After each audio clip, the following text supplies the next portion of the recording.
평강교회 창립 48주년을 맞이해서 이 강단에서 여러분들을 뵙게 되니 너무나 반갑고 기쁘고 감사합니다. 나 혼자 감사한가? 반가워요? 네. 오늘 제가 이 자리에 서게 된 것은 지난 9월 7일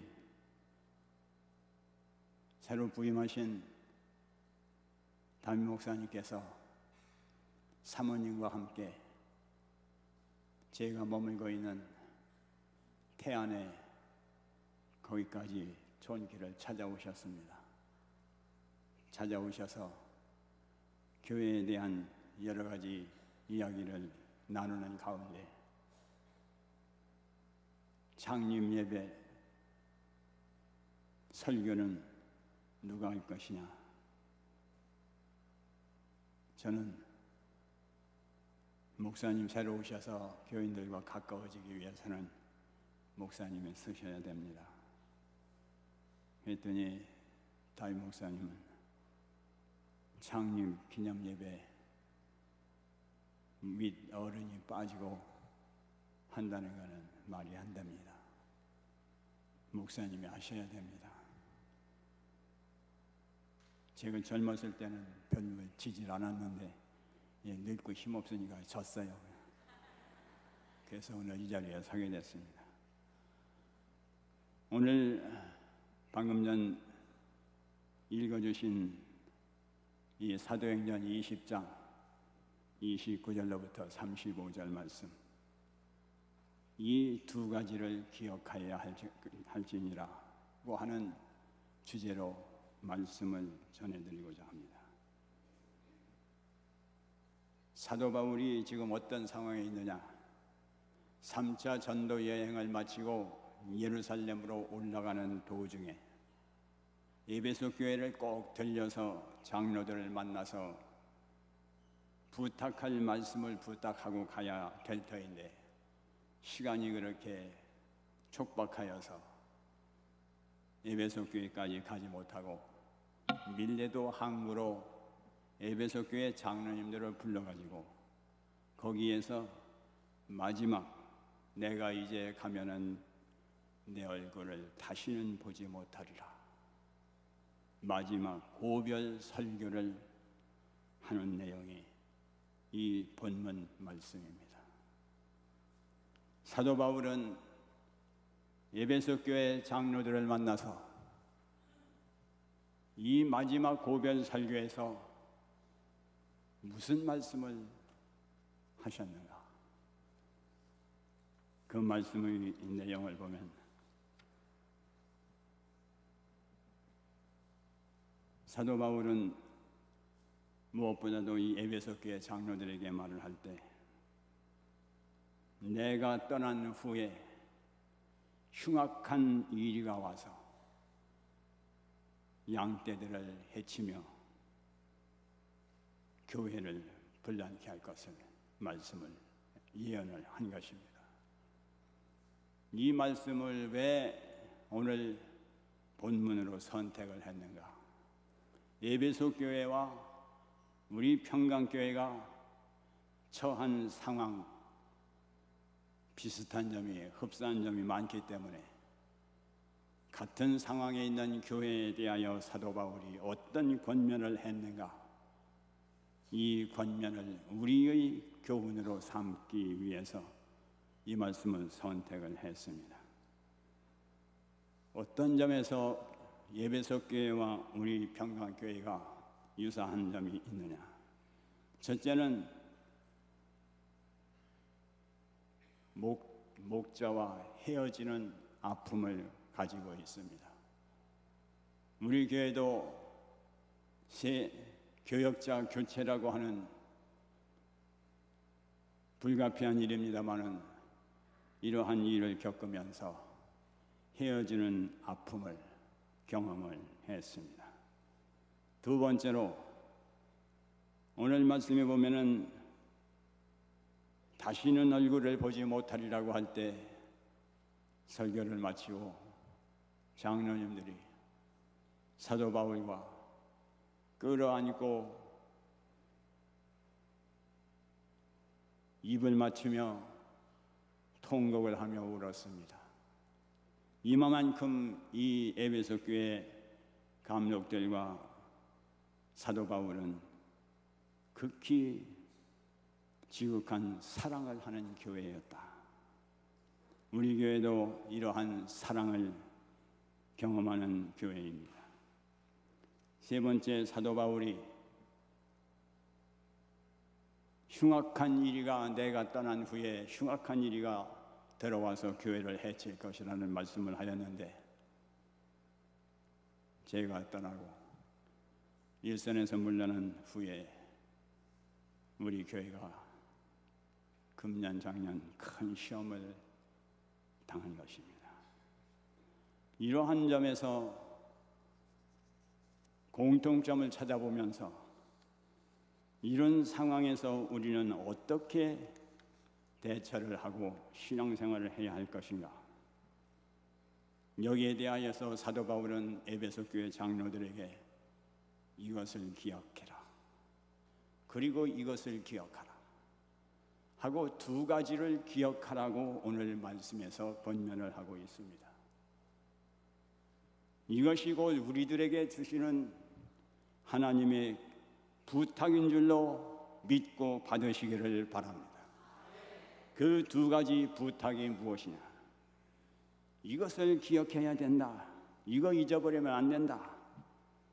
여기서 말씀한 것이 29절로부터 32절까지 우리 다 같이 한번 읽어보겠습니다. 29절로부터 32절까지 찾으셨습니까? 시작. 내가 떠난 후에 양떼를 아끼지 아니하며 또 너희 중에서도 제자들을 그러므로 너희가 일깨어 내가 3년이나 밤낮 쉬지 않고 눈물로 각 사람을 훈계하던 것을 기억하라. 그 끝에 있는 말씀, 무엇을 기억하라? 뭐 하던 것? 훈계하던 것을 기억하라. 사도 바울이 3년 동안 밤낮 쉬지 않고 눈물로 그 훈계를 한 내용은 무엇일까요? 어떤 나라의 역사일까요? 과학일까요? 여기에 훈계는 하나님의 말씀인 줄로 믿으시기를 바랍니다. 사도 바울은 하나님의 말씀을 전할 때 눈물로 전했다고 했습니다. 저 영혼이 복음 받지 아니하면 멸망할 지옥에 갈 터인데 저 영혼을 하나님께서 돌이켜 돌아오게 하옵소서, 구원을 받게 하옵소서. 이렇게 말씀을 전하는 자가 형식으로 전하는 것이 아니라 심장에서부터 끓어오르는 그 생명을 아끼고 사랑하는 마음에서 복음을 전하니까 눈물로 전하게 된 줄로 믿으시기를 바랍니다. 3년 동안이나 밤낮 쉬지 않고 복음 전하는 데에는 낮도 없고 밤도 없다. 어디에서나 언제나 하나님의 복음을 전하는 사도 바울의 신앙을 엿볼 수가 있습니다. 그러면서 사도 바울은 내가 3년 동안 훈계한 것을 반드시 기억을 해야 된다. 이 말씀을 하면서 왜 하나님의 말씀 사도 바울이 전한 훈계 그거를 잊어서는 안 된다고 말을 하고 있는가? 32절 말씀 다 같이 읽어보겠습니다. 32절.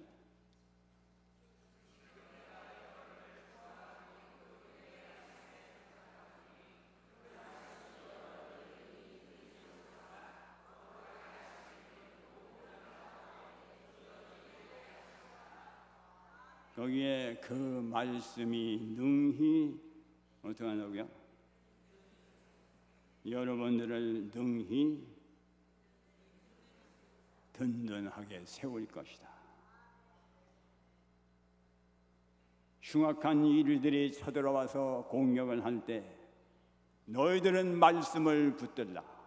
내가 가르친 말씀 붙들라. 이 말씀 붙들면 그 말씀이 너희를 든든히 세우게 할 것이다. 하나님의 말씀은 살았고 죽은 말씀이 아니기 때문에 이 말씀은 우리가 순종하는 자들에게 그대로 이루어지는 기적을 보여주시는 말씀인 줄로 믿으시기를 바랍니다.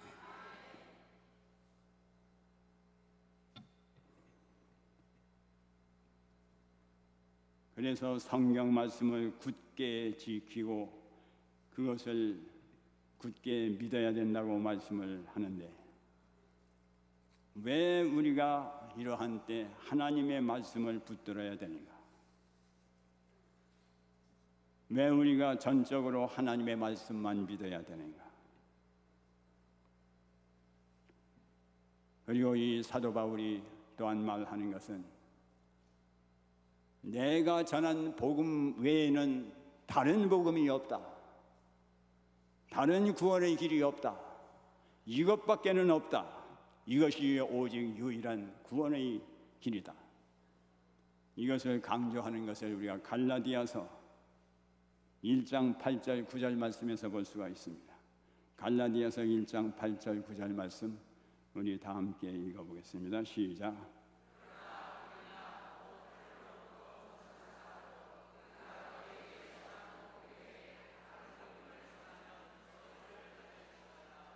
우리가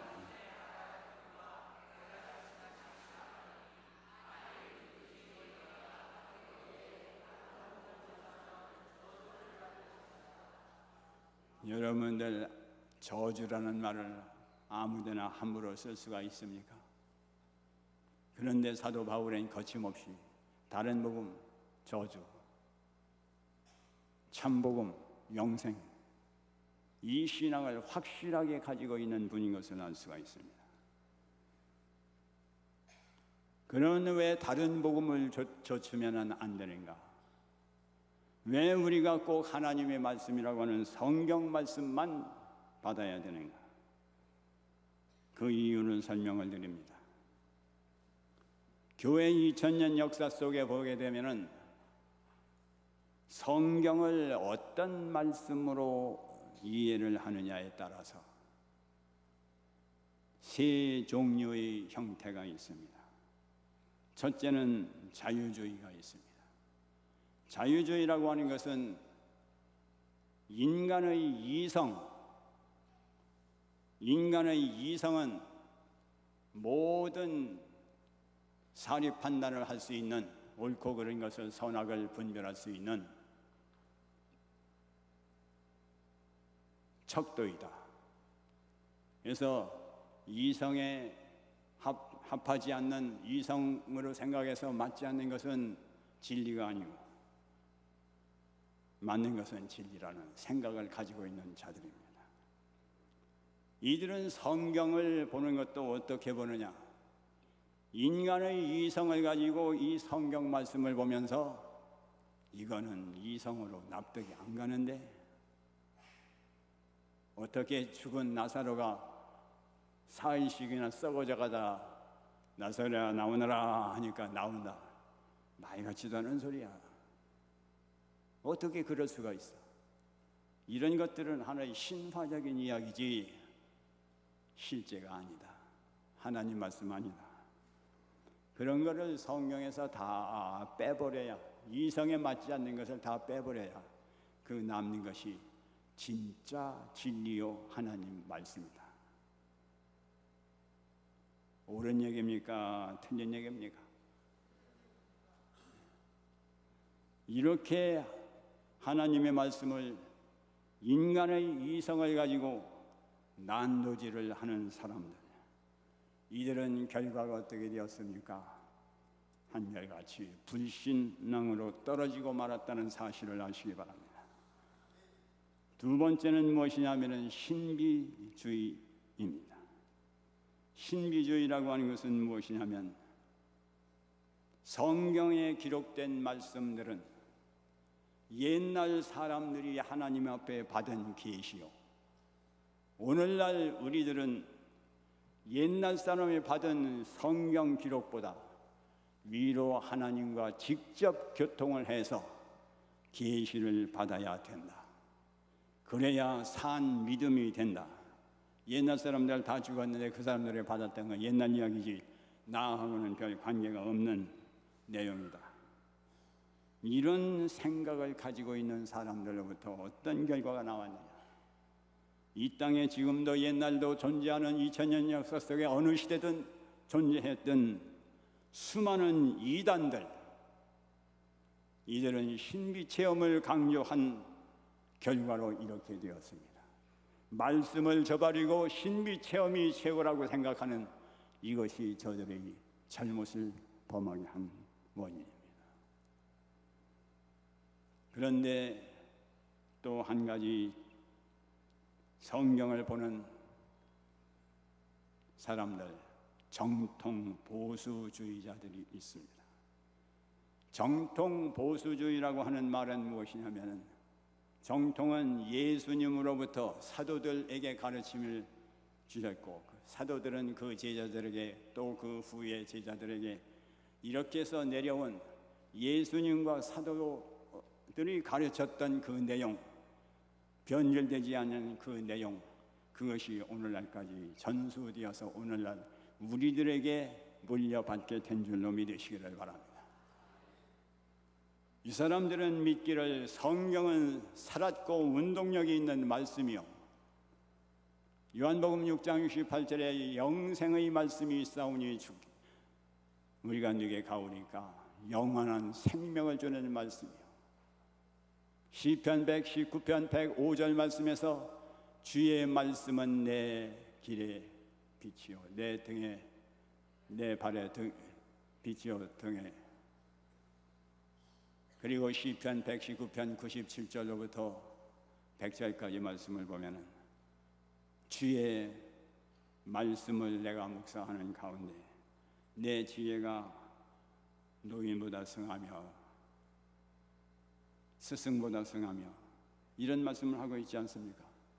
하나님의 말씀은 이렇게 생명을 주시고 지혜를 주시고 권능을 주시고 영생을 주시는 살아 움직이는 말씀이요, 성경은 1.1핵도 오류가 없는 순수한 100% 하나님의 진리의 말씀이다 라고 믿는 것이 정통 보수주의라는 것을 아시기를 바랍니다. 오늘날 우리 평강교회가 어디에 뿌리를 두고 여기까지 성장을 해왔는가? 지난 48년 전 1969년 9월 우리 평강교회는 이 보수주의 신앙을 가지신 고 이주영 원로 목사님께서 세우신 교회입니다. 이분은 철저한 절대 보수주의 신앙을 가지신 분이셨습니다. 보수주의 신앙, 하나님의 말씀은 지금 말씀드린 대로 살았고 영생을 주며 지혜를 주며 우리의 길을 밝혀주는 말씀, 능력의 말씀, 생명의 말씀, 이러한 말씀으로 믿고 신앙생활을 하는 것. 우리 이지영 목사님은 이러한 철저한 정통 보수주의 신앙을 가지신 분인 것을 아시기를 바랍니다. 우리가 뿌리를 바로 알아야 오늘 우리들의 현실이 어떤 것인가를 좀 더 이해할 수 있고 나아갈 방향을 알 수 있기 때문에 이 말씀을 드리는 것입니다. 그래서 목사님은 당시에 상한 몸으로 복음을 전한 것이 아니라 간경화로 말미암아 피를 토하는 사경을 헤매면서 이 번동 땅, 복음의 황무지 땅, 이 땅에 복음의 빛을 비추기 위하여 이 평강교회를 세우신 것입니다. 한마디로 말을 해서 피를 흘리는 가운데 이 평강교회가 그 씨를 받게 되었다는 것을 믿으시기를 바랍니다. 그래서 이 평강교회가 오늘 이 시간까지 자라오는 가운데 우리 이주영 목사님은 이러한 철저한 정통 보수주의 신앙을 가지신 분이라는 사실을 어디에서 또 알 수 있느냐? 이 주님의 몸된 평강교회를 세우셨을 뿐만 아니라 뜻을 같이 하는 정통 보수주의 목사님들과 함께 칼빈 신학교를 세우셨습니다. 지교회에서 한 사람 한 사람 전도하는 것도 중요하지만 사역자들을 길러내가지고 그들을 각 곳으로 가서 교회를 세우고 선교를 하게 되면 얼마나 효과가 더 큽니까? 한 사람이 가서 한 교회를 세운다. 이러한 꿈을 가지고 보다 많은 사람들에게 보다 많은 하나님의 진리의 말씀을 전할 수 있게 하기 위해서 신학교를 세우신 겁니다. 그리고 나중에는 그 학교 총장까지 역임을 하셨습니다. 이러한 사실을 볼 때 이 평강교회는 철저한 정통 보수주의 신앙을 가지고 세운 교회요, 영생의 말씀, 생명의 말씀, 축복의 말씀, 살아있는 생명력이 있는 말씀으로 성경을 믿는 믿음의 토대 위에 세워진 교회인 것을 분명히 기억하시기를 바랍니다. 이것이 우리 평강교회의 뿌리입니다. 여러분들, 우리 교회가 이 신앙 하나 잃어버리게 되면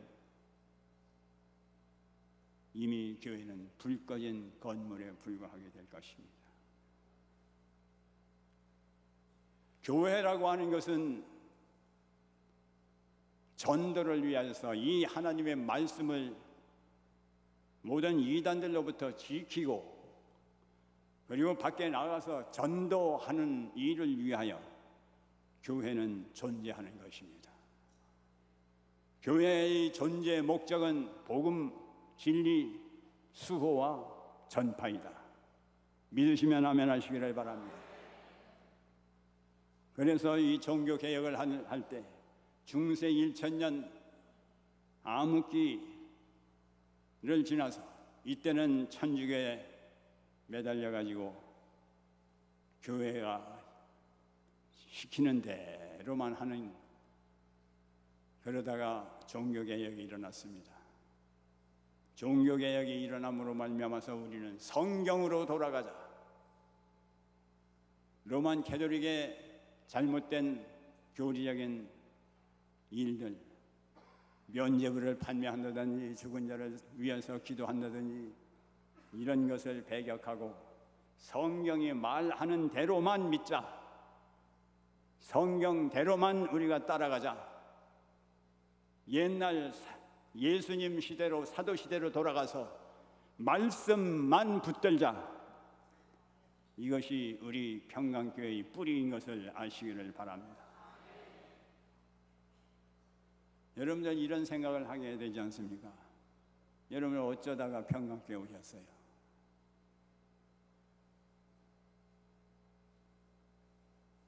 어쩌다가 오셨어요? 나도 몰라. 하나님께서 만세전에 여러분들을 구원으로 택하여 주시고 여러분들을 불러주셔서 평강교회로 불러주셔서 오늘 여러분들이 이 자리에 앉게 된 줄로 믿으시기를 바랍니다. 뭣도 모르고 아무것도 모르는 나를 저 이단들 그런 데다가 갖다 놓고 그 사람들 교리를 배우게 하면 꼼짝없이 우리는 이단들과 함께 멸망의 자리에 떨어질 수밖에 없는 겁니다. 그런데 하나님께서 나는 어떻게 하다가 여기 왔는지 모르고, 나는 어떻게 하다가 목사가 됐는지 모르고, 그런데 하나님께서는 처음부터 창세전부터 우리를 예정하시고 선택하시고 불러주신 줄을 믿으시기를 바랍니다. 그래서 오늘날 여러분들은 주님으로 말미암아 영생을 얻는 자들이 된 것을 믿으시기 바랍니다. 그러므로 여러분들, 우리 평강교회 교인이 된 것을 감사하시기를 바랍니다. 다른 무엇 때문이 아닙니다. 올바른 말씀을 가르치는 교회에 오신 이것을 여러분들 감사하시기를 바랍니다. 그리고 또 한 가지 권면을 하는 것이 있습니다. 시간이 관계상 간단히 줄이겠습니다. 서로 사랑하라는 교훈입니다. 오늘 말씀 35절 말씀에 보면은 범사에 너희에게 모범을 보였노니 고 이같이 하여 수고하여 약한 사람들을 돕고, 내가 수고하여 일해서 버는 돈 가지고 약한 사람들을 도와라. 뭐 하라는 얘기, 한마디로 말하면 서로 사랑하라, 사랑하라는 뜻입니다. 사랑이라는 계명이 얼마나 중요한 것인지 그것은 여러분들에게 설명을 드리지 않아도 알 것입니다. 사랑은 율법의 총강령이요, 믿음, 소망, 사랑, 그 중에 제일은 뭐요? 사랑이요. 너희가 형제를 미워하면서 하나님을 사랑한다고 하면 거짓말 하는 자요, 너희 속에는 하나님이 안 계시다고 말씀을 합니다. 등등 수많은 말씀들이 이렇게 말하고 있는데, 여러분들, 우리가 신앙생활을 위하여 특별히 흉악한 이리가 우리를 공격해 올 때 우리는 무엇을 가져야 되느냐? 한 손에 칼, 하나님의 말씀을 가져야 된다. 사도 바울의 교훈입니다. 또 한 손에는 뭘 가져야 되느냐? 사랑을 가져야 된다. 말씀과 사랑, 이 두 가지를 가질 때 우리는 능히 승리할 수 있는 줄 믿습니다. 그동안 목사님이 안 계신 동안에 여러분들 얼마나 많은 마음고생을 했고, 얼마나 많은 눈물을 흘렸으며, 얼마나 많은 고통을 당했습니까? 이런 가운데 뜻하지 아니하고 원치 아니하게 서로 서운한 마음 가진 사람, 미운 마음을 갖게 된 사람 있을 줄 압니다. 이제 새 목사님 오셨으니 이런 우리 마음속에 있는 것들 다 묻어버리고 쓰레기통에 집어 던져버리고 잊어버리고 새로운 출발을 하시기를 바랍니다. 마음 조금씩만 넓히면은, 그래 내가 잘못한 거야, 네가 잘못한 게 아니야. 조금 좁히면은 내가 왜 뭐가 잘못했는데, 이렇게 되지 말고 넓혀서 제 탓입니다, 제 탓입니다. 이렇게 좀 해가지고 나도 편고 상대방도 편고 누이 좋고 매부 좋고 이렇게 사랑을 베푸는 여러분들 되시기를 바랍니다. 언제까지나 내 마음속에 미움 가지고 있으면 그 사람은 그 사탄의 역사를 받고 있는 거예요. 언제든지 우리 마음에 사랑이 있으면 그것은 하나님 성령의 역사를 받고 있는 증거인 줄로 믿으시기를 바랍니다. 공연히 미련을 떨면서 마음 좁혀가지고 너 그랬지? 언제 그랬지? 두고 봐! 이렇게 속 좁은 사람 되지 말고, 그가 지금 한번 뺨 맞았으면 어때? 참으면 그만이지. 참는 자가 되시기 바랍니다. 그래서 모든 것 다 잃어버리고, 야, 우리 과거는 이제 더 이상 생각하지 말자. 우리 새로 다시 출발하자. 목사님 오신 기회가 새 출발의 기점이 되시기를 주의 이름으로 축원합니다. 그리고 누구를 사랑해야 되느냐? 특별히 믿음의 가장들에 더할지니라. 또 한 걸음 더 나가서 갈라디아서 6장 6절에 보면은 가르침을 받는 자는 가르치는 자와 모든 좋은 것을 함께하라. 목사님과 관계를, 담임 목사님과의 관계를 잘 이루시기를 바랍니다. 목사님 미워하는 시험에 빠지게 되면 되게 골치 아파. 왜 그러냐? 목사님은 우리에게 신령한 젖을 공급하는 분이신데, 그를 미워하는 만 가지고 그 젖을 빨려고 그러니 그게 맞대가리구나. 미워 죽겠는데 그 사람이 나한테 먹으라고 주면은 먹고 싶어? 뱉고 싶지.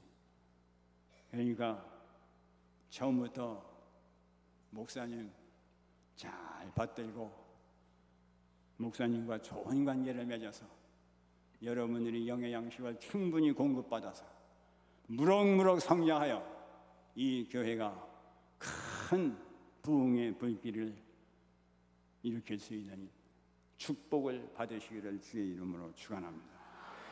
기도합시다. 자비로우신 여호와 하나님 아버지, 우리 평강